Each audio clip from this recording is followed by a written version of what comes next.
Untuk itu saya persilahkan Pak Ari, waktu dan tempat untuk Bapak. Terima kasih Pak Nunu, Pak Karo Humas LHK, Bapak Ibu yang saya hormati, Assalamualaikum warahmatullahi wabarakatuh. Selamat sore dan selamat sejahtera bagi kita semua. Pertama-tama saya sampaikan apresiasi Bapak Ibu, teman-teman semua bisa ikut bergabung di video conference ini sehingga kita berkesempatan untuk sama-sama memahami RUU JK ini secara tepat begitu. Saya mungkin ada bahan paparan untuk kita. Mungkin bisa di-share Pak Lutfi.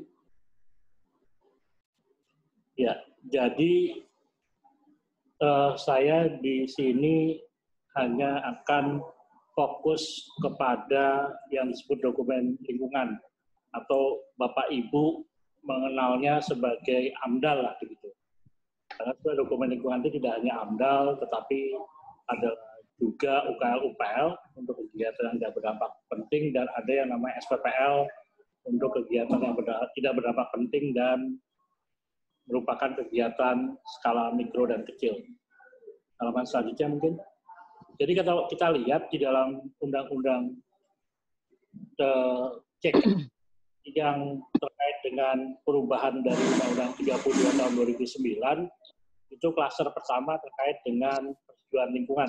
Atau mungkin kalau itu Bapak Ibu yang sering mendengar di media itu adalah izin lingkungan.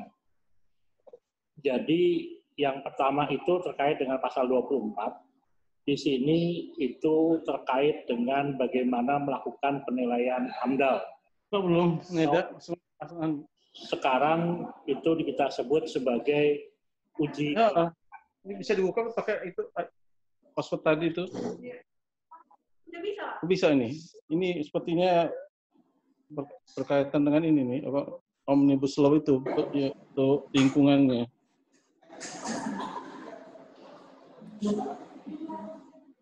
Ya. Jadi kalau terkait dengan pasal 24 itu nanti akan ada pengaturan terkait dengan lembaga uji kelayakannya, tim uji kelayakan, kemudian siapa saja yang duduk di tim uji kelayakan ini dan sistem sertifikasinya. Kemudian ada pasal 26, ini juga sering mendapatkan pertanyaan di publik terkait dengan proses pelibatan masyarakat, di mana di sini nanti akan diatur ada terkait dengan pelibatan masyarakat dalam penyusunan AMDAL, untuk masyarakat terkena dampak langsung, kemudian ada keterlibatan masyarakat dalam proses penilaian. Kemudian ada pasal 28 tentang sertifikasi dan kriteria penyusun AMDAL. Kemudian ada pasal 32, ini terkait dengan bantuan pemerintah untuk menyusunkan AMDAL bagi kegiatan UMK, jadi usaha mikro dan kecil, yang memang wajib AMDAL. Kemudian ada pasal 34 pengaturan tentang UKL-UPL dan pasal 35 terkait dengan SPPL. Itu klaster pertama. Di samping itu di Undang-Undang Cipta Kerja ini, halaman berikutnya, juga mengatur atau merubah beberapa ketentuan di Undang-Undang 32 yang di luar dari kaitannya izin lingkungan atau ke AMDAL. Bisa halaman berikutnya. Jadi yang juga dilingkup di dalam Undang-Undang Cipta Kerja ini adalah pengaturan baku mutu lingkungan hidup di pasal 20, kemudian tentang pengolahan limbah B3 itu di pasal 59 dan 61. Pasal 61 itu terkait dengan dumping. Kemudian ada pasal 55 tentang dana penjaminan pemulihan lingkungan, dan di pasal 71, 76, 82 ABC sebetulnya terkait dengan pengawasan dan sanksi. Lanjutkan. Jadi ini kalau terkait dengan amanat pengaturan lebih lanjut yang akan diatur dalam PP untuk persetujuan atau terkait dengan pengolahan dan perlindungan lingkungan hidup, itu ada terkait dengan AMDAL pasal 24, kemudian UKL pasal 34, keterlibatan masyarakat pasal 26, kemudian jenis kegiatan yang wajib AMDAL UKL di pasal 35, dan sertifikasi kompetensi di pasal 28. Silakan lanjutkan. Nah, ini yang harus kita pahami semua bahwa pengaturan AMDAL di dalam Undang-Undang Cipta Kerja ini pada dasarnya tidak sama sekali merubah prinsip dan konsep. Seperti misalnya ada berita bahwa pasal 22 dan 23 yang mengatur tentang fundamental yang disebut sebagai jenis dampak penting dan kriteria jenis dampak penting itu sama sekali tidak dirubah. Bahkan yang pasal 22 itu tidak pernah sempat masuk ke dalam RUU Cipta Kerjanya ini.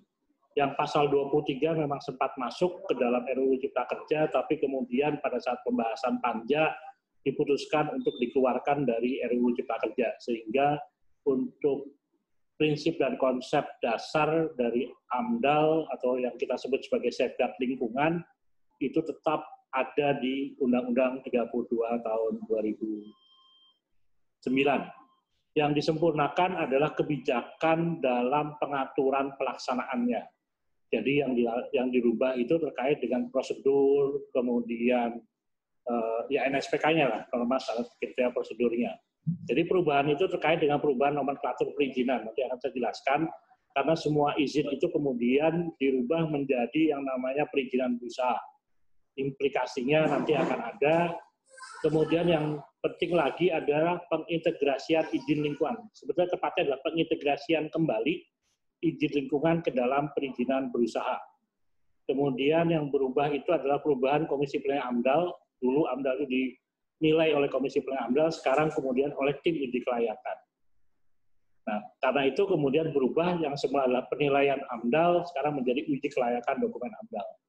Kemudian focusing untuk keterlibatan masyarakat, kemudian penetapan kriteria bagi kegiatan usaha jabatan penting, dan integrasi izin PPLH ini juga penyederhanaan, jadi izin-izin perlindungan dan pengelolaan lingkungan hidup, seperti misalnya izin pembuangan air limbah, izin pembuangan limbah ke laut, kemudian izin-izin pengelolaan limbah B3, itu diintegrasikan ke dalam AMDAL, ke dalam dokumen lingkungan, baik AMDAL maupun KLPL.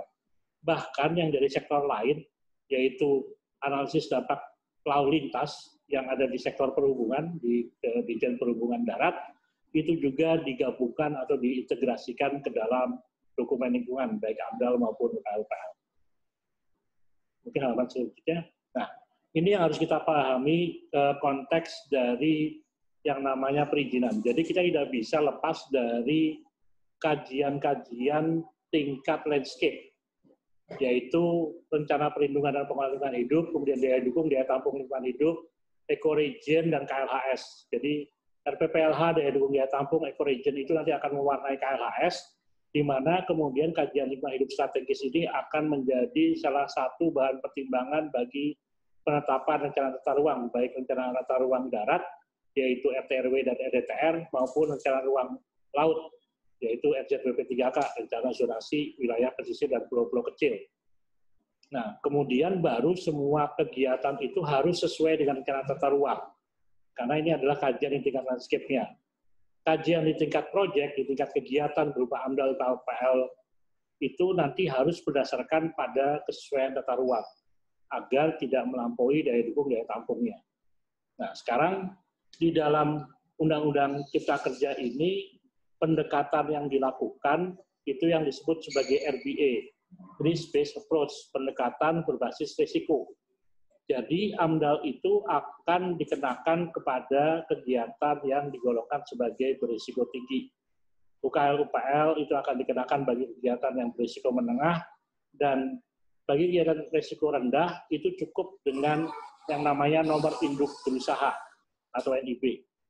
Di Undang-Undang 32 tahun 2009 pun sebetulnya yang wajib izin lingkungan itu hanya untuk kegiatan AMDAL dan KLPL. Bagi kegiatan yang tidak berapa penting dan dilakukan oleh kegiatan mikro dan kecil, itu cukup membuat yang namanya SPPL. SPPL ini nanti akan diintegrasikan dalam nomor induk berusaha. Nanti berdasarkan persetujuan lingkungan yang disebut sebagai keputusan kelayakan lingkungan bagi kegiatan wajib AMDAL dan pernyataan kesanggupan pengelolaan lingkungan hidup bagi kegiatan yang UKL-UPL, itu akan diterbitkan perizinan berusaha. Perizinan berusaha ini bagi kegiatan yang berisiko tinggi itu disebut izin, bagi kegiatan yang berisiko menengah itu disebutnya adalah sertifikat standar, sementara yang berisiko rendah itu nanti adalah nomor induk berusaha itu sendiri. Kemudian ada yang namanya persetujuan pemerintah. Persetujuan pemerintah ini adalah jenis keputusan yang sejajar dengan perizinan berusaha. Karena perizinan berusaha itu hanya bisa diterbitkan pada pelaku usaha, jadi hanya untuk badan usahanya saja. Bagi kegiatan-kegiatan yang dilakukan oleh instansi pemerintah, nanti bentuk keputusannya disebut sebagai persetujuan pemerintah. Nah, perizinan berusaha dan persetujuan pemerintah inilah yang nanti akan menjadi bahan bagi pengawasan. Jadi nanti PPLH itu akan mengawasi ketaatan terhadap perizinan berusaha dan persetujuan pemerintah selain ketaatan terhadap peraturan perundang-undangan di bidang perlindungan dan pengelolaan hidup.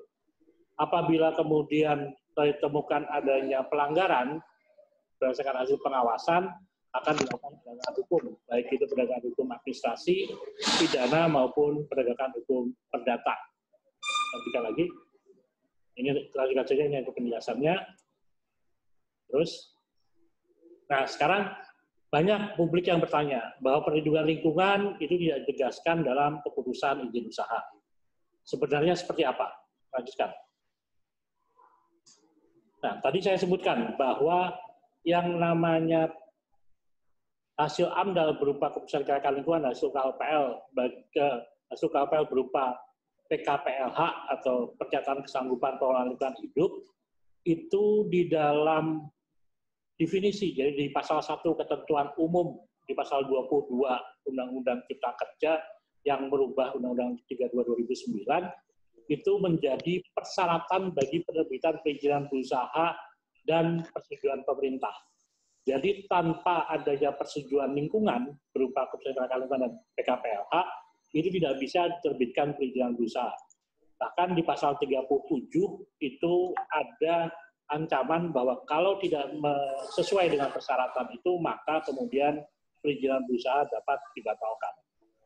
Nah, selanjutnya, komitmen-komitmen dari pemrakarsa, dari pelaku usaha, itu yang menjadi hasil dalam AMDAL atau KLPL, kalau itu mungkin Bapak Ibu tahu yang namanya RKLPL, itu akan termuat di dalam perizinan berusaha.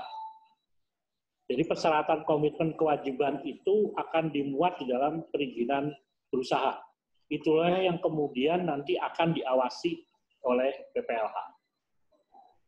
Jadi seperti itu, silakan lagi. Jadi sudah diintegrasikan, yang tadi dikatakan bahwa diintegrasikan dalam bentuk apa? Sebagai persyaratan dan kemudian termuat di dalam perizinan berusaha.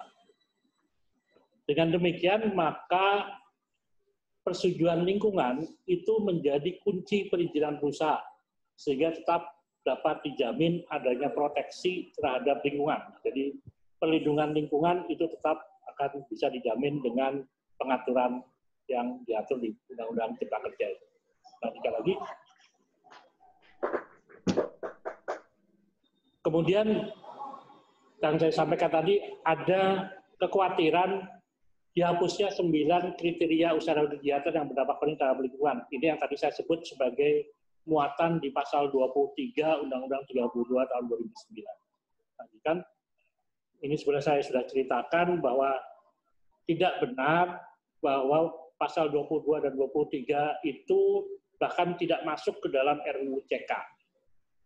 Tadi saya sebutkan pasal 23 sempat masuk dalam usulan pemerintah, tapi kemudian dalam pembahasan panja itu kemudian dikeluarkan, sehingga kemudian pasal 22 dan 23 ini tetap berdasarkan pada rumusan yang ada di Undang-Undang 32 tahun 2009. Ini yang menjadi tadi fundamental dari proses AMDAL, tidak berubah. Lanjutkan lagi. Kemudian publik khawatir dihapusnya izin lingkungan. Izin lingkungan dihapuskan begitu. Saya perlu cerita, lanjutkan. Nah, kita harus lihat sejarahnya.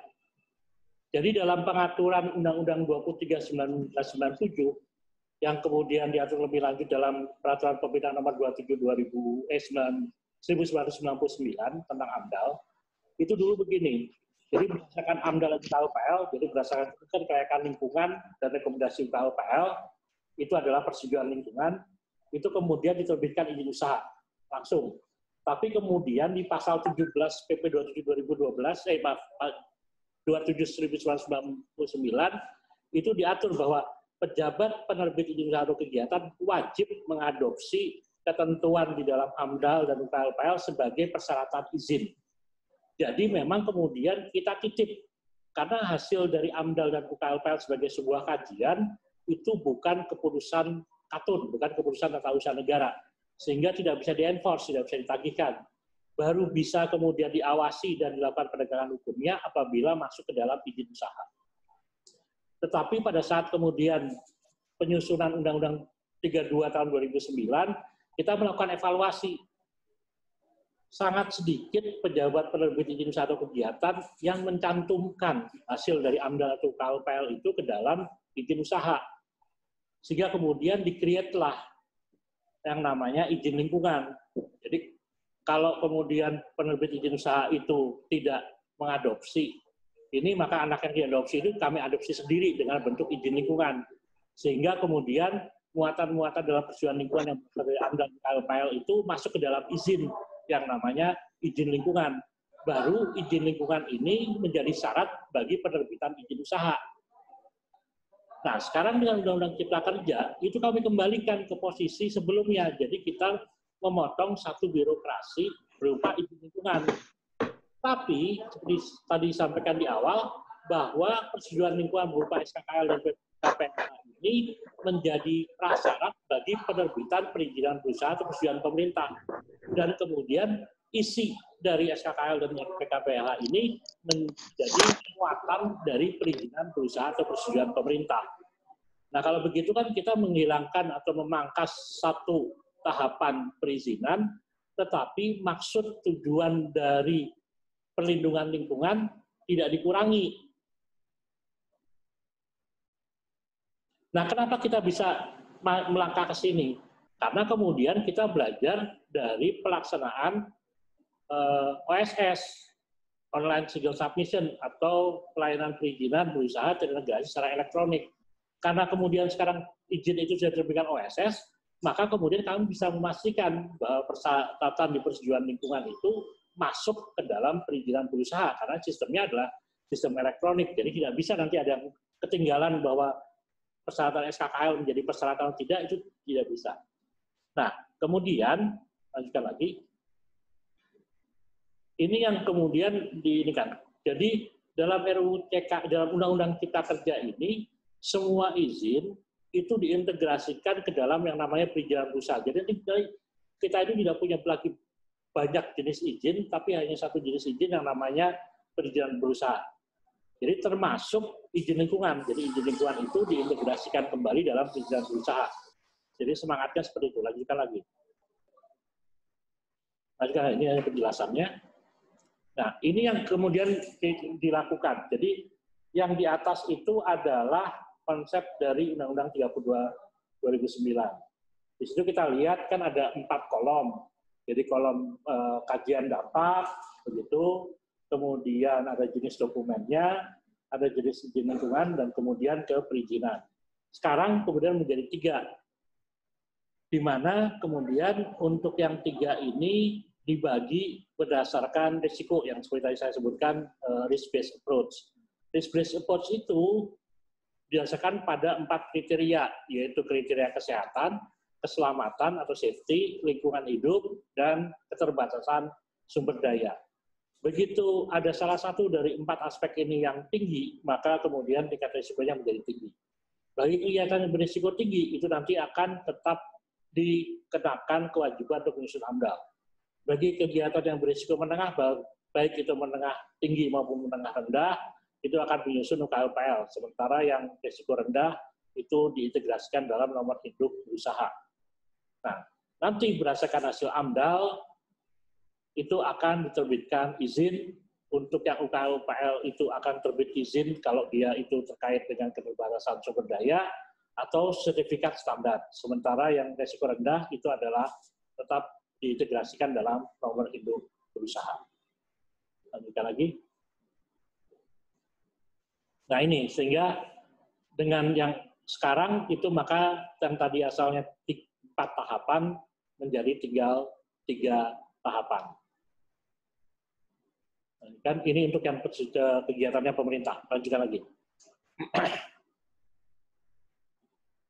Nah, ini yang saya sampaikan tadi, bahwa dengan melalui sistem OSS, dengan sistem elektronik, maka kegiatan bahwa sebagai prasyarat dan termuat itu kita bisa pastikan. Lanjutkan saja. Nah, kemudian ini sebetulnya terkait dengan sistem penilaian AMDAL. Kenapa kemudian kita perlu menyesuaikan atau merubah dari skema Komisi Penilai AMDAL ke skema uji kelayakan? Pertama yang terjadi itu adalah dalam Undang-Undang 30 2009, Komisi Penilai AMDAL yang dibentuk oleh Menteri Gubernur Bupati Wali Kota itu hanya satu, baik di pusat, provinsi maupun kabupaten kota. Kondisinya kita lihat, beberapa daerah termasuk di Komisi Penilai AMDAL pusat itu terjadi overload beban penilaian AMDAL. Di kami di pusat itu tahun yang lalu itu 80 dokumen yang kami nilai. Dan di DKI Jakarta itu 79, di Bekasi itu 57, di Kota Batam itu ada 43, di Jawa Tengah provinsi itu ada 42. Nah, kondisi ini yang kemudian menyebabkan antara lain penilaian AMDAL menjadi lama. Lamanya adalah karena antrian. Karena Komisi Penilai AMDAL yang melakukan penilaian itu hanya satu. Nah, kita perlu menyesuaikan adanya organisasi yang menilai AMDAL ini sesuai dengan beban kerja dari daerah masing-masing. Lanjutkan lagi. Teruskan saja. Nah, di dalam Undang-Undang Cipta Kerja ini, AMDAL dilakukan oleh lembaga uji kelayakan.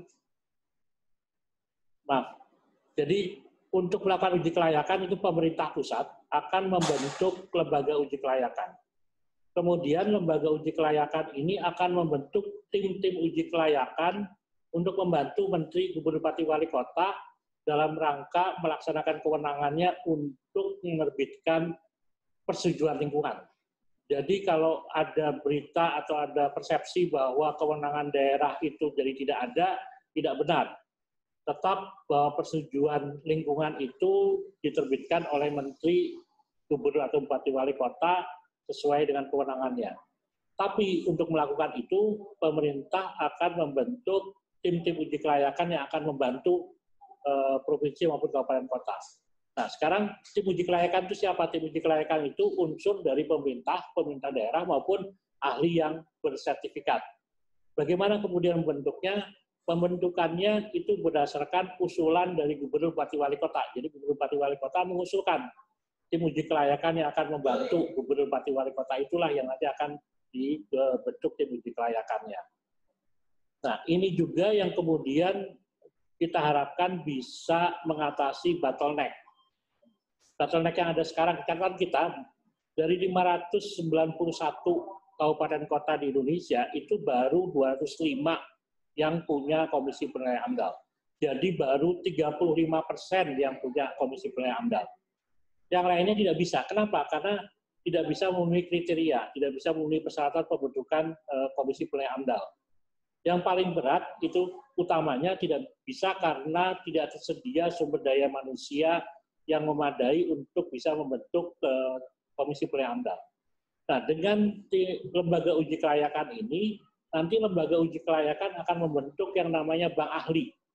Bank ahli itu kita akan mengumpulkan para ahli seluruh Indonesia yang nanti bisa membantu daerah untuk melakukan atau membentuk tim uji kelayakan. Jadi kalau satu daerah tidak punya ahli, maka bisa dibantu ahli dari tempat lain. Dengan demikian, maka kalau semua kabupaten kota itu sudah bisa punya tim uji kelayakan, maka tumpukan beban di provinsi itu harapannya menjadi berkurang.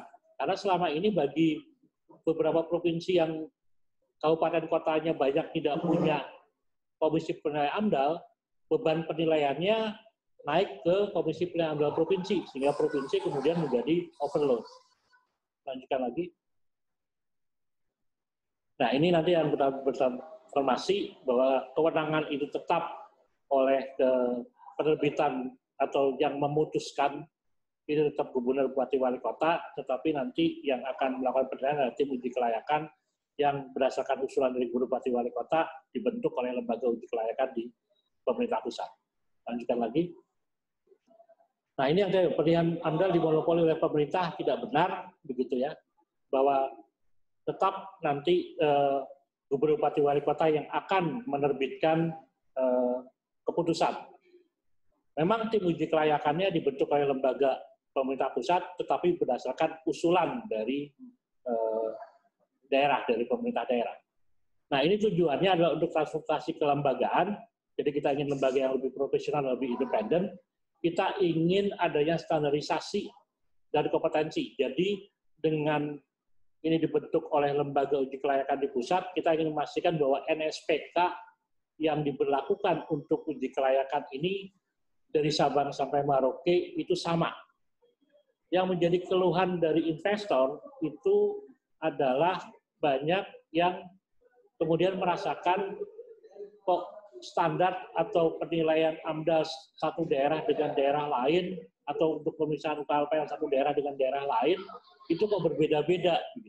Nah, ini kita ingin menjadi satu standar pelaksanaannya. Kemudian tata laksananya kita ingin ini menjadi balik, jadi kita ingin AMDAL itu balik ke kitohnya sebagai kajian ilmiah. Jadi standar saintifik dan teknologinya itu yang ingin kita kedepankan, makanya tim uji kelayakan itu nanti akan berisi ahli yang bersertifikat. Silakan lanjutkan lagi. Nah, kemudian tim uji kelayakan yang akan dibentuk oleh lembaga uji kelayakan itu akan terdiri dari tim uji kelayakan di pusat, di provinsi, dan di kabupaten kota. Dan jumlah dari tim uji kelayakan ini akan disesuaikan dengan beban kerja di masing-masing daerah. Jadi bisa saja kemudian satu provinsi punya lebih dari satu tim uji kelayakan. Misalnya DKI mau punya 3 tim uji kelayakan, silakan. Karena tadi bebannya dia setahun hampir 80 dokumen yang Nah, kemudian di sini juga kemudian akan dibentuk yang namanya tim uji kelayakan ad hoc.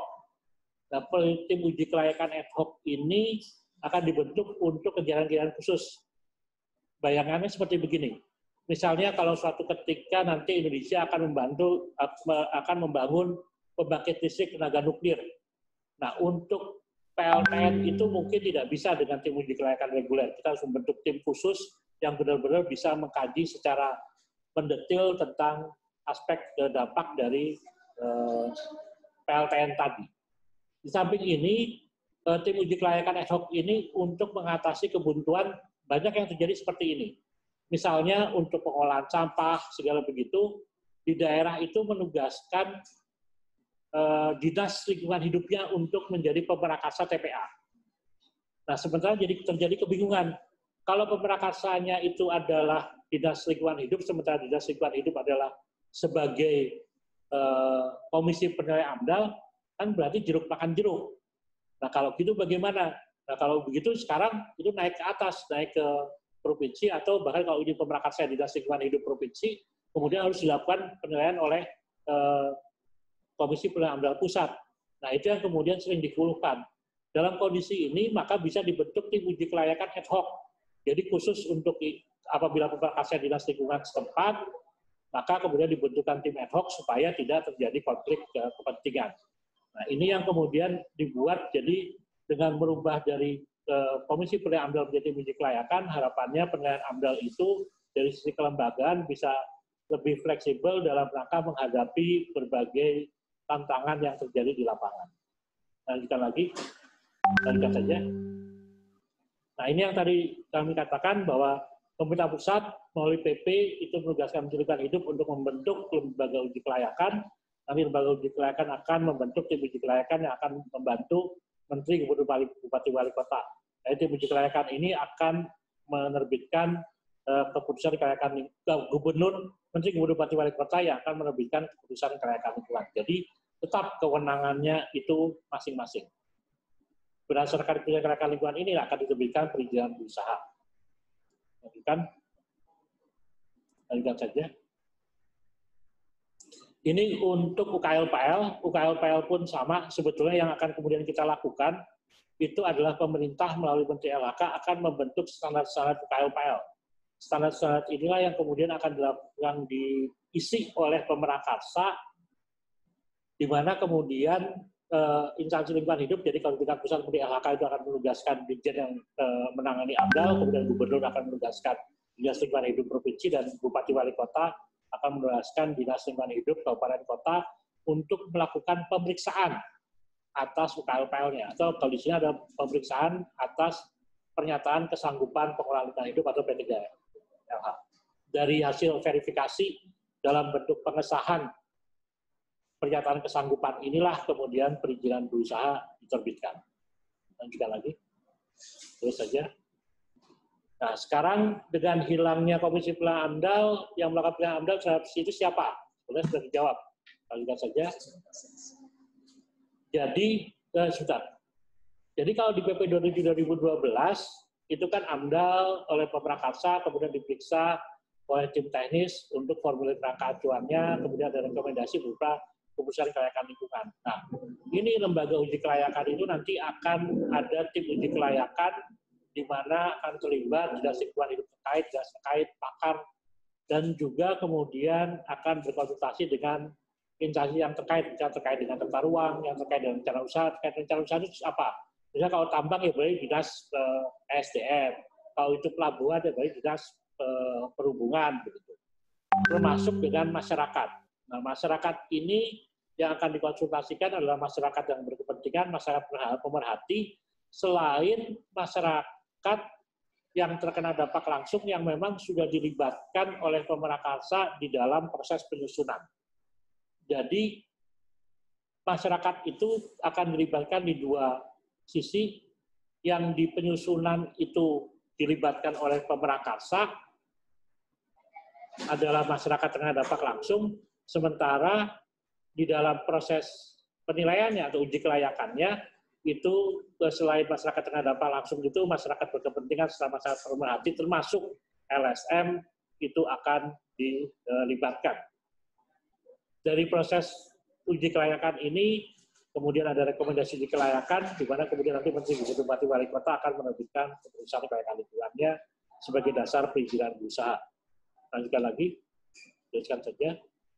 Nah, ini konsepnya, jadi untuk proses AMDAL ini, Pemerakarsa akan dibantu oleh penyusun bersertifikat dan atau lembaga jasa penyusunan AMDAL yang terregistrasi. Di sisi pemerintah dalam melakukan uji kelayakan, itu akan ada lembaga uji kelayakan dan tim uji kelayakan yang berisi ahli yang juga bersertifikat. Nah, berdasarkan interaksi antara Pemerakarsa dan pemerintah dalam proses uji kelayakan, maka kemudian ada pengambilan keputusan oleh Menteri Gubernur Bupati Wali Kota dalam atau berupa keputusan kelayakan lingkungan. Keputusan kelayakan lingkungan itu nanti jadi dasar bagi perizinan berusaha. Lanjutkan lagi. Dihilangkannya keterlibatan masyarakat dan pemerhati serta LSM. Begitu.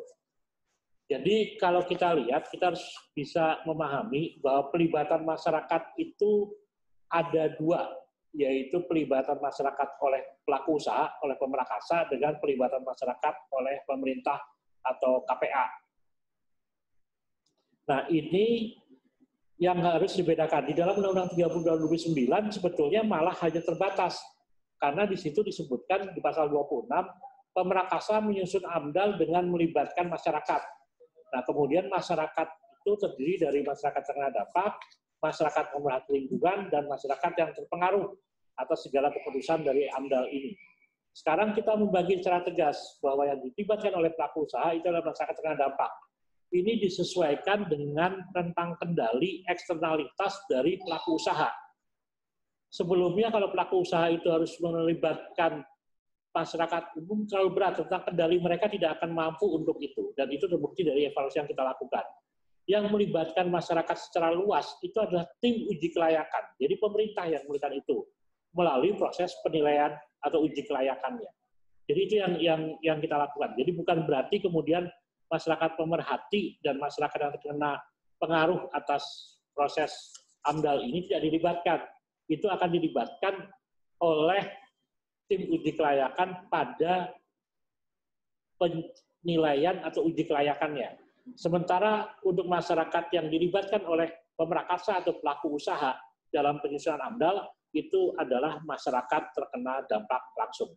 Lanjutkan. Jadi ini yang dilakukan itu di Undang-Undang Cipta Kerja di pasal 26. Lanjutkan lagi. Sehingga diagramnya adalah begini.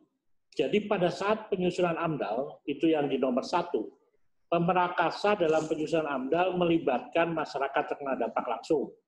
Atau kalau ini LSM, ada LSM yang memang selama ini sudah membina langsung masyarakat tersebut, bisa dilibatkan sebagai bagian dari masyarakat terkena dampak langsung. Kemudian yang kedua, itu dalam hal penilaian AMDAL yang dilakukan oleh tim uji kelayakan.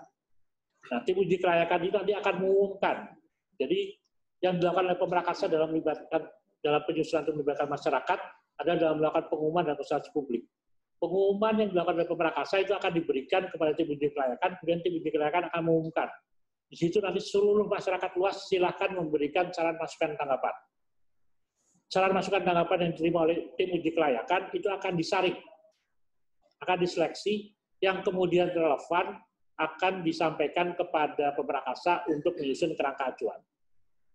Nah, kemudian nanti pada penilaian atau dalam uji kelayakannya, penilaian AMDAL-nya, maka masyarakat yang kena dampak langsung, serta masyarakat yang sudah memberikan masukan relevan yang sudah di screening, masukan-masukan relevan itu akan dilibatkan dalam uji kelayakan. Silakan lanjutkan. Nah, publik juga mengkhawatirkan akan adanya terbatasnya akses untuk mendapatkan informasi kelayakan lingkungan hidup dari suatu rencana usaha kegiatan.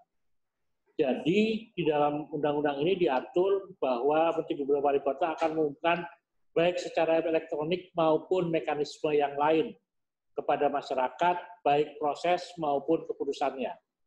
Kami sudah menyiapkan sistem informasi AMDAL yang nanti bisa terbuka. Jadi kalau sekarang masyarakat itu hanya bisa tahu hasil keputusannya, jadi bentuk keputusannya, atau dokumen draft yang akan dibahas.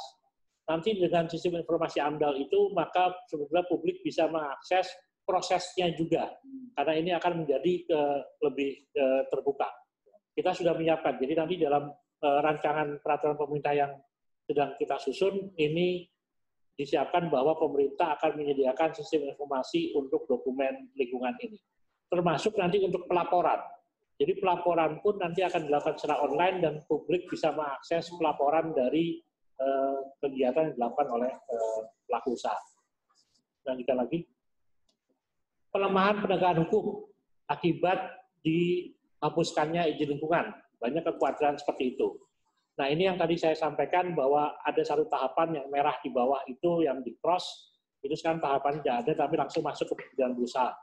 Apakah ini kemudian akan melemahkan penegakan hukum? Tidak. Lanjutkan lagi. Jadi, Nah, dengan diintegrasikan kembali izin lingkungan ke dalam perizinan berusaha atau perizinan pemerintah bagi instansi pemerintah, maka sekarang persyaratan atau keputusan tata usaha negaranya adalah perizinan berusaha. Makanya pasal hak gugatan terhadap izin lingkungan itu tidak ada lagi karena memang izin lingkungannya tidak ada. Nah, sekarang yang kemudian bisa digugat oleh masyarakat itu adalah perizinan berusaha. Kemudian dari sisi aspek penegakan hukum, misalnya ada kejadian, katakanlah yang sekarang terjadi dengan adanya izin lingkungan, apabila kemudian satu kegiatan melakukan pelanggaran, kemudian diterapkan sanksi administratif berupa pembekuan atau pencabutan izin, maka yang dibekukan atau yang dicabut izinnya itu adalah izin lingkungan. Dengan dicabut izin lingkungan, apakah kemudian izin usaha kemudian batal? Tidak. Karena yang menerbitkan izin berusaha bukan Menteri Lingkungan Hidup atau bukan Dinas Lingkungan Hidup. Selama izin usahanya tidak dibatalkan, maka kegiatan tetap bisa berjalan. Dengan demikian, maka penegakan hukum menjadi tidak efektif. Dengan sekarang keputusan tata usaha negara dan perizinan berusaha, maka apabila ada sanksi administratif atau diterapkan administratif berupa pembekuan atau pencabutan izin, maka yang akan dibuka dan dicabut izinnya itu adalah perizinan berusaha. Begitu perizinan usaha dibekukan dan dicabut, maka usaha itu tidak bisa lagi dilaksanakan. Jadi sebetulnya dengan pengintegrasian kembali izin lingkungan dalam perizinan usaha ini, maka penegakan hukum menjadi lebih efektif. Lihat lagi. Nah, ini yang kemudian akan kita coba atur pengintegrasian izin-izin PPLH ke dalam AMDAL dan KLPL. Jadi nanti di dalam ini bahwa kajian-kajian yang selama ini dilakukan untuk misalnya pembuangan air limbah dan sebagainya, itu akan dilakukan dalam kajian AMDAL. Langsung masuk ke situ, dan izin-izin PPLH yang ada itu nanti akan terintegrasi ke dalam perizinan berusaha. Nah, kemudian untuk memastikan bahwa misalnya IPAL-nya itu berjalan dengan baik, sesuai baku mutu dan sebagainya, bagaimana? Maka akan diterbitkan adalah semacam sertifikat layak operasi. Ini akan idiom dengan yang namanya IMB. IMB itu kan diterbitkan pada tahap perencanaan, sebelum bangunannya dibangun. Terbit IMB. Kemudian dibangunlah bangunan itu. Sebelum bangunan itu bisa dipakai, bisa digunakan, maka kemudian ada inspeksi. Kita menyebutnya di sini dalam sistem perizinan berusaha ini disebut sebagai post audit atau post inspection. Inspeksi yang dilakukan setelah izin diterbitkan. Nah, dalam post inspection itu akan dipastikan semua persyaratan yang dijanjikan dalam AMDAL itu sudah dipenuhi. Begitu sudah dipenuhi, maka akan keluar semacam sertifikat layak operasi. Kita nomenklaturnya masih belum pastikan, tapi semacam pernyataan bahwa kemudian, oh ini bisa dioperasikan. Sama dengan IMB yang kemudian terbit yang namanya sertifikat layak fungsi. Baru bangunan itu bisa dioperasikan atau digunakan. Lanjutkan lagi. Demikian yang disampaikan. Mohon maaf kalau terlalu lama. Terima kasih atas perhatian Bapak Ibu. Saya kembalikan ke Pak Karo Humas. Terima kasih Pak Ari. Waduh, cukup berat materinya, dan tetapi secara rinci tadi dijelaskan oleh Pak Ari. Sudah masuk, ini ada 21 Pak Ari. Aduh. Ada 21, ada yang bertanya, cukup saran juga ada. Ada yang bertanya nanti, tapi ini akan direspon di sesi berikutnya, karena terkait kawasan hutan. Sehingga yang berhubungan dengan Pak Ari saja, saya kira yang direspon pada sesi webinar ini.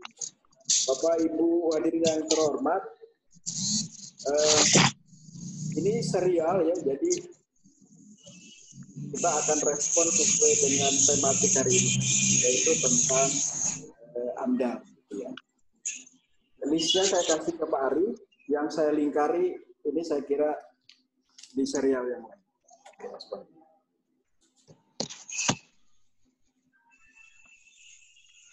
Baik, saya jawab satu-satu. Ada juga yang sama ya. Mungkin. Ini yang pertama Pak Ilan harusnya nggak nanya ini. Kalau izin lingkungan dihapus, bagaimana mengakomodir perubahan kegiatan yang dahulu ditampung dalam perubahan lingkungan? Jadi pengaturannya sama. Jadi apabila ada perubahan terhadap kegiatan, maka akan dirubah persetujuan lingkungannya. Jadi SKKL-nya dirubah, kecuali untuk perubahan yang terkait dengan perubahan tanggung jawab kegiatan atau kepemilikan. Kalau itu langsung perizinan usahanya dirubah. Kan tadi disampaikan bahwa SKKL atau kesanggupan melakukan pengolahan lingkungan bagi kegiatan KLPL itu akan termuat di dalam perizinan berusaha. Jadi nanti kalau SKKL-nya berubah hasil dari KLPL itu berubah, maka kemudian perizinan berusahanya berubah. Tim uji kelayakan itu isinya siapa aja? Jadi tim uji kelayakan itu isinya adalah unsur pemerintah dan unsur ahli. Memang tidak semua ahli jadi ahli itu akan dibagi dua. Ahli yang memang akan duduk di dalam menjadi anggota tim uji kelayakan. Yang kedua adalah ahli yang nanti dalam proses uji kelayakan akan dilibatkan. Nah, ahli yang ada di tim uji kelayakan itu adalah ahli yang bersertifikat. ahli yang ada di dalam ini adalah ahli yang terkait dengan dampak dari rencana kegiatan yang ada. Nah, sementara ahli-ahli yang lain itu akan dikonsultasikan, termasuk ahli yang terkait dengan rencana kegiatannya. Untuk kegiatan yang berisiko tinggi, sedang, dan rendah, ini dari P3EK, jadi Kalimantan ya? Ya. Ini jangan-jangan Pak Nunu sendiri yang nanya ini. Itu benar ditetapkan oleh pemerintah. Jadi nanti ada PP, sekarang sudah disusun RPP perizinan berusaha. Itu yang menyiapkan adalah Kemenko Ekonomi. Nanti di situ, di setiap sektor, itu akan ada jenis perizinan berusaha dari sektornya masing-masing. Jadi seperti LHK itu nanti ada perizinan berusaha untuk pemanfaatan kawasan hutan. Ada perizinan berusaha pengolahan limbah B3 yang bagi jasa-jasa. Ada perizinan berusaha yang terkait dengan yang selama ini di KSDAI untuk misalnya perdagangan PSL segala begitu. Nah, itu semua nanti akan masuk ke dalam PP perizinan berusaha. Jadi sekarang pemerintah setiap KL itu sudah diminta untuk mengidentifikasi setiap izin yang diterbitkan, setiap perizinan berusaha yang diterbitkan, itu nanti apakah masuk dalam kategori risiko tinggi, sedang, atau rendah. Jadi nanti sudah akan masuk. Untuk masa transisi perdayaan AMDAL itu dibentuk berapa bulan. Jadi kalau kita lihat di aturan penutup di Undang-Undang Cipta Kerja ini, nanti akan ada waktu 3 bulan untuk kita bisa menyesuaikan. Tentu nanti akan kita lihat lagi masa transisinya ini di dalam PP-nya, karena kita perlu juga nanti membentuk lembaga penilai kelayakan. Jadi nanti akan ada aturan peralihan, jadi aturan antar waktu. Misalnya selama tim uji kelayakan belum dibentuk, mungkin KPA, Komisi Pre-AMDAL yang ada sekarang itu bisa disamakan dengan tim uji kelayakan. Bu Firna, dari antara parameter kriteria risikonya seperti apa? Jadi seperti saya sampaikan tadi, ada 4 kriteria untuk menetapkan risiko tinggi, sedang, menengah maupun rendah, yaitu dari aspek keselamatan, aspek kesehatan, aspek lingkungan hidup, dan aspek keterbatasan sumber daya alam. Dari 4 itu bisa saja misalnya ada kegiatan yang sebetulnya dari 3 aspek, misalnya lingkungan hidup, kemudian kesehatan dan keselamatan itu rendah, tetapi itu menyangkut kepada sumber daya alam, seperti misalnya hutan. Hutan itu keterbatasan sumber daya alamnya besar, jika itu kemungkinan akan ditetapkan sebagai risiko tinggi. Dengan dimasuknya ke perizinan berusaha, seberapa cepat izin lingkungan diberikan itu berdiri sendiri. Jadi nanti seperti disampaikan tadi, bahwa masa transisinya ditetapkan ini adalah 3 bulan. Dan di dalam aturan peralihan di Undang-Undang Cipta Kerja ini, ditentukan bahwa kegiatan yang sekarang sedang berproses AMDAL atau UKL-UKL-nya itu nanti tidak akan diterbitkan, jadi hasil akhirnya tidak akan diterbitkan izin lingkungan, tapi diterbitkan perizinan lingkungan SKKL untuk sebagai prasyarat bagi penerbitan perizinan berusaha. Jadi benar jika ada perusahaan yang ngaco, penuh tanggung jawab. Ya, Bapak Ibu mungkin bisa lihat di pasal 37 di Undang-Undang Cipta Kerja ini, itu di ayat 3-nya disebutkan. Jadi kalau pelaku usaha itu tidak melaksanakan kewajiban sebagaimana AMDAL UKL yang ada di perizinan berusaha, maka perizinan berusahanya dapat dibatalkan.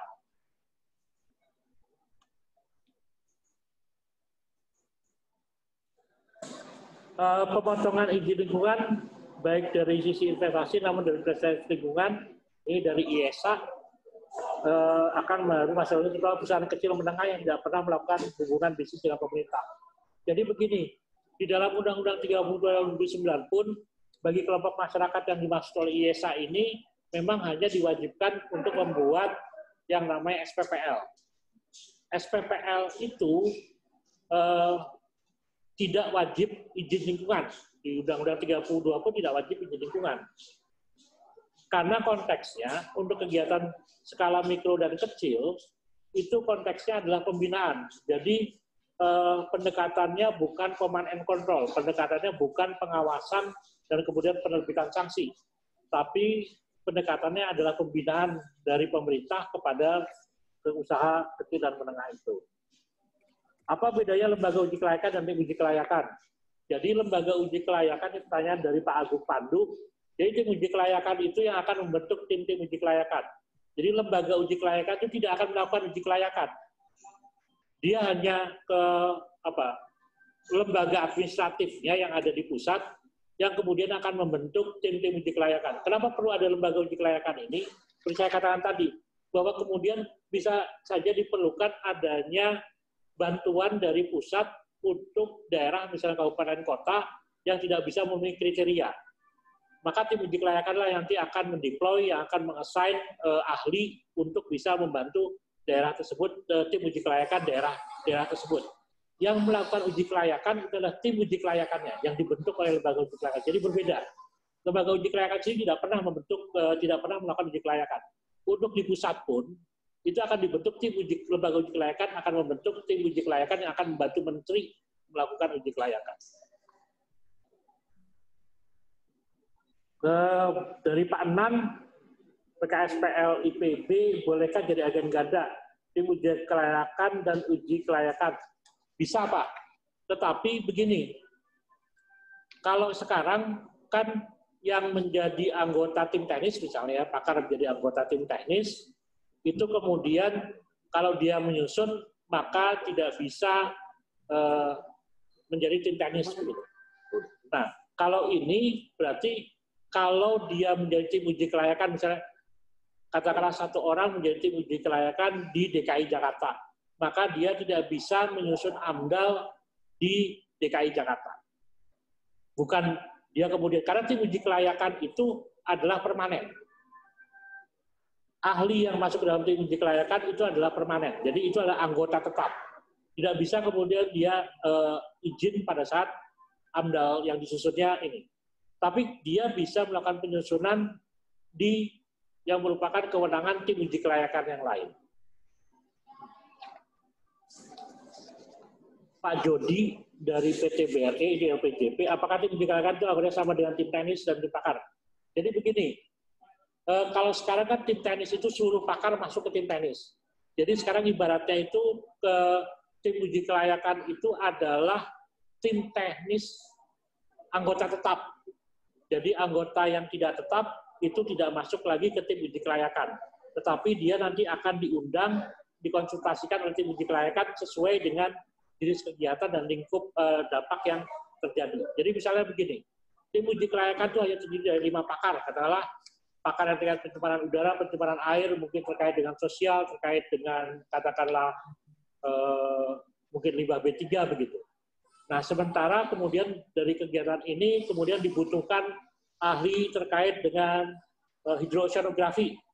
Maka pakar hidrosonografi itu akan diundang untuk sebagai penilai atau sebagai pakar yang dikonsultasikan dalam uji kelayakan. Tapi dia tidak masuk tim uji kelayakan. Bu Suraya, apakah ranah kerja tim uji kelayakan masih memakai pembagian kewenangan sesuai Permen LH 8/2013? Pada dasarnya tidak berubah, Bu. Mungkin ada perubahan kecil, yang jelas misalnya perubahan yang kecil yang terjadi, bukan perubahan kecil.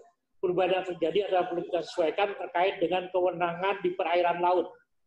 Permen LH 8/2013 itu masih ada kewenangan kabupaten kota untuk yang ada di laut sampai dengan batas 4 mil laut.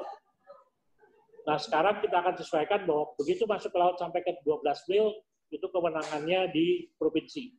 Jadi ada penyesuaian itu. Tapi kalau yang lainnya, mungkin pada dasarnya tidak akan berubah sesuai pengaturan di Permen LH 8/2013. Ini Pak Iran tanya lagi, apa bedanya uji kelayakan dengan KPA selama ini? Saya rasa sudah saya jelaskan. Kemudian Pak Zahirunaya dari Pina Prolis, Andal lalin sekarang diintegrasi AMDAL dan UKLPL, apakah kegiatan setara UKLPL harus menyusun andal lalin? Nah, ini sekarang sedang kita paduserasikan dengan teman-teman dari Direktorat Jenderal Perhubungan Darat. Kita mencoba untuk menyamakan antara kegiatan wajib AMDAL UKLPL dengan kegiatan yang wajib andal lalin. Baru hari Jumat mendatang kami akan melakukan rapat untuk bisa melakukan sinkronisasi ini. Pak Rusdiani di DKI Jakarta kenapa banyak amdalan di KPI cuma di tingkat provinsi? Benar. Karena kota dan kabupaten di DKI itu adalah administratif. Betul. Itulah yang kemudian menyebabkan overload, penumpukan kegiatan. Nah itu kalau kemudian hanya satu KPA seperti sekarang, akhirnya jadi repot. Jadi kemudian ada pelambatan. Nah dengan tim uji kelayakan ini nanti DKI seperti saya sampaikan bisa punya lebih dari satu tim uji kelayakan. Pak Agung Pandu, bagaimana kalau kegiatan menjadi kewenangan daerah kabupaten kota, apakah lembaga daerah perlu ada kegiatan gimana ya? Ini mungkin maksudnya adalah kalau kegiatan di kabupaten kota, lembaga daerah perlu ada tim uji kelayakan dari pusat dan provinsi juga. Jadi gini Pak, skema bahwa kemudian kan penilaian AMDAL dilakukan oleh provinsi atau pusat, kalau itu adalah sebelah kewenangan dari kabupaten kota, ada dua hal yang menyebabkan. Yang pertama adalah kalau memang kabupaten kota itu tidak bisa memiliki lisensi komisi penilaian AMDAL. Dengan konsep tim uji kelayakan ini harapannya tidak ada lagi daerah yang tidak bisa punya tim uji kelayakan. Kenapa? Kalau daerah tidak mampu, maka akan dibantu oleh lembaga uji kelayakan untuk bisa memenuhi kriteria. Jadi nanti mudah-mudahan harapannya 591 kabupaten kota itu semua akan punya tim uji kelayakan. Sehingga tidak ada lagi yang naik ke provinsi atau ke pusat. Alasan yang kedua adalah kalau misalnya seperti saya katakan tadi bahwa si dinas lingkungan hidupnya itu jadi pemrakarsa kegiatan, begitu. Misalnya untuk TPA sampah, begitu ya. Ini terus gimana? Nah kalau itu yang terjadi tidak naik ke provinsi, tapi akan dibentuk tim uji kelayakan ad hoc.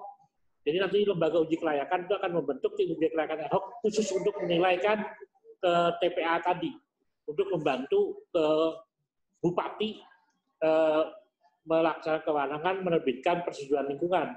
Tapi tim uji kelayakan ini nanti unsurnya bukan dari dinas lingkungan hidup atau ketuanya bukan dari kepala dinas lingkungan hidup daerah bersangkutan, supaya tidak terjadi konflik of interest karena kepala dinas itu menjadi pemrakarsa. Pak Agung Pandu, bagaimana kalau kegiatan menjadi kewenangan daerah kabupaten, apakah lembaga kelayakan perlu sama tadi? Pak Ilan, tim ahli bersertifikat apa yang dimaksud oleh sertifikat kompetensi budaya AMDAL? Iya, jadi nanti ada, ini Pak Ilan ini sebenarnya dia jadi ketua dari lembaga sertifikasi LSP. Ini Pak Ilan melihat wah berarti ada peluang baru nih. Sertifikasi kompetensi penilaian AMDAL. Iya Pak, ada sertifikasi kompetensi penilaian AMDAL. Tapi untuk kompetensi ini sertifikatnya ada sertifikat kompetensi Pak, bukan sertifikat bukan profesi. Jadi nanti yang menerbitkan adalah menteri. Pak Indra Adi, bagaimana dengan perusahaan yang berdampak langsung? Apakah juga sudah memiliki hak suara? Ya, kalau kegiatan itu terkena dampak langsung, maka dia wajib dilibatkan oleh misalnya pabrik di sebelahnya gitu ya. Dia akan terkena dampak, maka dia bagian dari masyarakat terkena dampak langsung yang harus dilibatkan oleh pemrakarsa dalam proses penyusunan. Dan nanti juga akan dilibatkan di dalam penilaiannya. Apakah RIP dianggap sebagai tata ruang sehingga RIP dan AMDAL tidak dalam pusat? Begini Bapak, kalau saya boleh pahami yang masuk RIP itu adalah rencana induk pelabuhan ya. Rencana induk pelabuhan itu pertama adalah bagian dari pengaturan detail ruang. Yang kedua, RIP itu sebenarnya jadi sebagai izin prinsip. Kan kalau di dalam proses AMDAL atau KLPL, itu yang diperiksa di dalam proses administrasi ada dua yang paling penting. Pertama adalah kesesuaian lokasi rencana kegiatan tata ruang, yang kedua sudah memiliki izin prinsip. Nah, rencana induk pelabuhan itu adalah bagian dari duanya. dia baik sebagai kesesuaian ruang maupun sebagai izin prinsip. Karena di dalam RIP itu jelas pelabuhan yang akan dibangun itu seperti apa, lokasinya di mana, panjang dermaganya berapa, luas terminalnya bagaimana, gitu itu ini. Nah, itu yang kemudian akan dikaji dampaknya di dalam proses AMDAL. Ibu Firna dari Antara, ini pertanyaan kedua, apa benar salah satu alasan kebijakan AMDAL ini berubah karena ada oknum yang bermain dan perhimpunan izin lingkungan, sehingga akhirnya upacara kacir. Jadi begini, Ibu, kita ini ingin membuat menjadi lebih baik. Setiap kesempatan yang kita bisa dapatkan untuk melakukan improvement, maka akan kita ambil kesempatan itu. Nah, Undang-Undang Cipta Kerja ini memberikan opportunity, memberikan kesempatan bagi kami untuk bisa melengkapi, memperbaiki, menyempurnakan dari proses atau kebijakan yang ada sekarang. Makanya di awal tadi saya menyampaikan bahwa Undang-Undang Cipta Kerja ini sama sekali tidak merubah dasar AMDAL, tetapi merubah bagian kebijakan dan prosedurnya. Yang itu yang kemudian berdasarkan hasil evaluasi pelaksanaan yang kita lakukan sekarang. Jadi harapannya ke depan menjadi lebih baik. Mungkin itu ya Pak ya, dari 20 pertanyaan sudah saya respon semua. Ada tambahan? Ada tambahan Pak Ari, yang saya lingkari saya kira udah agak berulang dan bisa dibaca di materinya sebetulnya. Jadi yang tidak dilingkari, ini mungkin yang bisa dan harus diklarifikasi. Baik, ini dari Penaprolis. Apa yang dimaksud dengan ahli bersertifikat dan sertifikatnya diberikan oleh siapa? Jadi, tadi kan kita, ini kan, yang disebut sebagai ahli bersertifikat sebenarnya sudah ada 2. Untuk penyusunan AMDAL, sistem sertifikasinya kita sudah punya sekarang. Ada 8 LSP yang untuk penyusun. Nah, sementara untuk sertifikat ahli yang akan duduk di dalam tim uji kelayakan, itu nanti akan dikeluarkan oleh Menteri melalui lembaga uji kelayakan. Sistem sertifikasinya juga kita siapkan.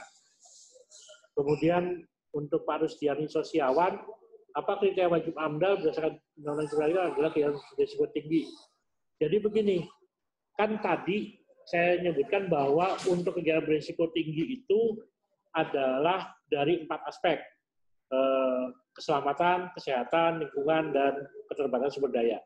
Nah, aspek lingkungan itu jadi untuk kegiatan berdampak penting seperti yang sekarang sudah diatur dalam P38 sebagai kegiatan wajib AMDAL, itu otomatis menjadi kegiatan yang berisiko tinggi. Karena dari aspek lingkungan itu sudah dianggap sebagai kegiatan yang berdampak penting.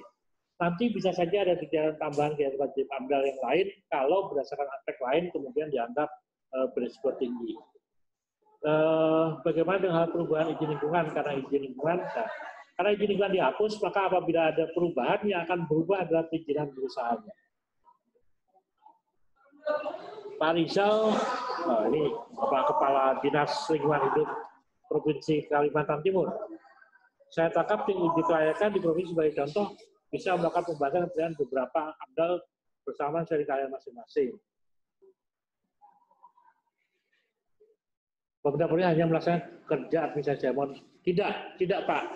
Jadi tetap penilaiannya itu atau uji kelayakannya tetap akan dilakukan oleh tim uji kelayakan yang nanti diusulkan oleh, kalau Kaltim berarti oleh Bapak Gubernur Provinsi Kalimantan Timur. Nah, cuma tadi kalau Provinsi Kalimantan Timur itu bebannya tinggi, maka Bapak Gubernur bisa mengusulkan lebih dari 1 tim uji kelayakan.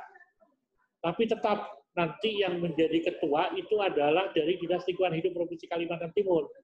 Nah, di dalam rancangan PP yang kita buat, nanti ketua itu, kalau sekarang kan berarti eselon 2. Nanti kalau eselon 2, nah kalau lebih dari 1 tim uji kelayakan kan kepala dinasnya cuma 1. Maka kami buat bahwa minimum untuk ketua tim uji kelayakan itu adalah eselon 3. Jadi nanti bisa dibentuk tim uji kelayakan dengan ketua tim uji kelayakannya adalah kepala bidang yang menangani tata lingkungan atau kepala bidang yang menangani AMDAL. Pembukuan pencabutan izin lingkungan dalam mencegah kebangunan bisa dicabut dari perizinan. Apakah bisa dilaksanakan? Pengaturannya seperti itu. Jadi nanti kan yang menerbitkan izin itu adalah, misalnya kalau sekarang adalah OSS. Jadi cara pandang ini dengan sistem ini, maka kita menotifikasi kepada OSS untuk bisa dibatalkan sebetulnya. Bahasanya adalah dibatalkan. izin usahanya, perizinan berusahanya. Ibu Susiani Susanti, apakah kegiatan pemerintah seperti normalisasi sungai, waduk perlu ngurus izin lingkungan? Jadi namanya kan bukan izin lingkungan. Untuk kegiatan pemerintah seperti tadi, Kementerian PUPR mau bikin waduk normalisasi sungai gitu ya, maka yang dikeluarkan nanti adalah persetujuan dari pemerintah. Persetujuan pemerintah ini juga nanti ada persetujuan pemerintah pusat dan persetujuan dari pemerintah provinsi dan pemerintah kabupaten sesuai dengan kewenangannya. Jadi sekarang misalnya waduk itu kewenangannya ada di provinsi. Maka nanti misalnya katakanlah Gubernur Kaltim gitu ya akan menerbitkan yang namanya persetujuan pemerintah sebagai kesetaraan, kesepadanan dengan perizinan berusaha. Jadi nanti nomenklaturnya untuk pemerintah bukan izin, tapi disebut sebagai persetujuan pemerintah. Pak Damianus dari Medco, kapan Undang-Undang TK diterapkan? Bagaimana dengan kegiatan lama? Apakah ada rindu? Jadi begini Pak, kalau diterapkan, ya sekarang diundangkan saya belum. Saya nggak bisa, tapi setelah diundangkan, masuk ke dalam lembar negara, kemudian akan ada aturan peralihan dan aturan penutup di dalam undang-undang itu yang memberikan waktu 3 bulan. Bagaimana kegiatan yang sudah ada sekarang? Jadi, di dalam aturan peralihan itu disebutkan bahwa izin yang sudah ada sekarang itu tetap berlaku sampai masa berlakunya habis. Jadi tidak perlu nanti merubah lagi dengan ini. Pak Bayu, izin PPLN direkomendasikan dikaji bersama dengan AMDAL. Kegiatan dengan dikelayakan nanti seperti apa? Jadi begini, integrasinya misalnya izin pengolahan limbah B3 lah, katakanlah incinerator. Nanti teman-teman dari Direktorat Jenderal PSLB 3 itu akan memberikan telahan teknis terkait dengan usulan yang ada untuk dibahas dan dimuat di dalam AMDAL. Bayangannya begini, contoh yang bisa kita gunakan adalah terkait dengan pertambangan. Dalam kami menilai AMDAL untuk kegiatan pertambangan, itu salah satu izin prinsip atau yang harus dimiliki dahulu sebelum proses AMDAL itu bisa dilakukan selain kesesuaian tata ruang, adalah yang namanya persetujuan tekno-ekonomi atas visibility tadi atau studi kelayakan tambang itu. Di situ nanti di dalam persetujuan tekno-ekonomi itu ada bahwa nanti yang akan misalnya lubang yang akan digali itu geometrinya seperti ini, luasannya sekian, kedalamannya sekian, stratifikasinya sekian, batuan limbah yang akan dipindahkan sekian, itu ada semua. Nah, AMDAL itu akan mengkaji dampak dari itu tadi. Kalau kemudian tanah itu digali sekian meter, sekian hektar, itu dampaknya apa? Kalau batuan limbah sekian ribu ton itu ditempatkan di suatu tempat, itu dampaknya apa? Itu AMDAL yang akan dilakukan. Demikian juga misalnya untuk pengolahan limbah B3. Jadi desain dari misalnya incinerator itu sudah ada dulu. Incinerator seperti apa, suhunya berapa, tinggi cerobongnya berapa, waktu tinggalnya berapa, segala itu sudah ditentukan oleh tim teknis dahulu. Baru kemudian masuk ke AMDAL. Nah, AMDAL tinggal mengkaji dari insinerator seperti itu emisinya kayak apa? Sebaran emisinya sampai kemana? Dampak kemudian masyarakat yang terdekatnya seperti apa? Itu AMDAL yang melakukan. Itu yang bentuk integrasi yang akan dilakukan terkait dengan IPPA. Demikian juga dengan air limbah. Pak Randy Aunangalal ya. Apa yang berkas perizinan pekerjaan umum? Ya ini sudah saya jawab tadi. Bu Reni, untuk izin penyimpanan limbah B3 sementara apakah bisa dilihat? Ya. Jadi untuk penyimpanan sementara itu akan dilakukan izin ini. Bahkan nanti tidak perlu lagi persetujuan untuk penyimpanan sementara limbah B3. Pak Devri Colin, bagaimana untuk yang pemerintah sebagai infrastruktur? Tadi sudah saya jawab juga. Apakah seluruh usaha dan kegiatan diintegrasi sistem OSS? Jadi saya nggak tahu apakah namanya nanti OSS atau tidak, tapi nanti akan diatur di dalam peraturan pemerintah tentang perizinan berusaha yang disusun oleh Kemenko Perekonomian. Mungkin itu ya yang ini. Yang belum. Yang ya. Ya. Ada 3 lagi Pak Hari, ini terakhir saya kira. Baik. Dahsyat. Yang dilingkari ya, atau yang tidak dilingkari? Tidak dilingkari ya. Baik, Pak Haris Muhammad. Terkait kewenangan apakah masih mengikuti peraturan yang lama? Iya Pak, sebagian besar akan mengikuti aturan yang sudah ada di Permen LH 08 2013. Pak Sulaiman dari Grid Borneo, apakah UKL juga tim uji kelayakan? Tidak. Tim uji kelayakan itu hanya akan menilaikan AMDAL. Nanti untuk UKL-UKL itu standar yang diisi oleh pelaku usaha akan diperiksa oleh instansi lingkungan hidup yang berwenang. Jadi kalau kegiatan itu ada di satu kabupaten kota, ya nanti Dinas Lingkungan Hidup kabupaten kota itu yang akan memeriksa UKL-UKL-nya, bukan tim uji kelayakan. Ibu Lani Puspito disebutkan bahwa anggota tim uji kelayakan adalah antara lain ahli bersertifikasi. Sertifikasi apa yang dimaksud? Jadi sertifikasi penilai yang akan diterbitkan oleh Menteri akan direkomendasikan oleh lembaga uji kelayakan dan nanti SK-nya adalah SK dari Menteri LHK. Itu Pak Karo. Baik, terima kasih. Terima kasih Pak Ari. Sejumlah 47 pertanyaan hari ini. Dari 300 partisipan, saya kira Bapak Ibu sekalian. Mungkin ada yang belum tergabung juga ya, panitia, karena batasan. Baik Pak Ari, terima kasih. Bapak Ibu hadirin yang terhormat, ada beberapa pertanyaan yang tidak relevan pada serial ini, nanti kita akan kompilasi. Mudah-mudahan kita akan bahas di serial berikutnya yang berkaitan dengan kawasan hutan, perizinan berusaha kawasan hutan, gitu ya. Nanti kita akan sampaikan kepada pemilik prosesnya. Pada sesi lain nanti kita akan bahas. Jadi Bapak Ibu sekalian, ini merupakan serial webinar, dan kita Biro Humas juga selalu mengkompilasi pertanyaan-pertanyaan yang tidak bisa direspon. Kita coba kompilasi Pak Ari untuk dokumentasi. Jadi kita menggunakan sistem terdokumentasi. Sekali lagi kami mengucapkan terima kasih Pak Ari, Bapak Ibu hadirin. Terima kasih atas partisipasinya bergabung dalam serial webinar hari ini di tema tentang AMDAL dan perlindungan. Sehat-sehat selalu Pak Ari, Bapak Ibu sekalian, terima kasih. Akhirul kata, Assalamualaikum warahmatullahi wabarakatuh. Waalaikumsalam warahmatullahi wabarakatuh. Terima kasih Pak Ari, Pak Nono. Terima kasih Pak. Terima kasih Pak Ari. Mohon izin share materinya Pak.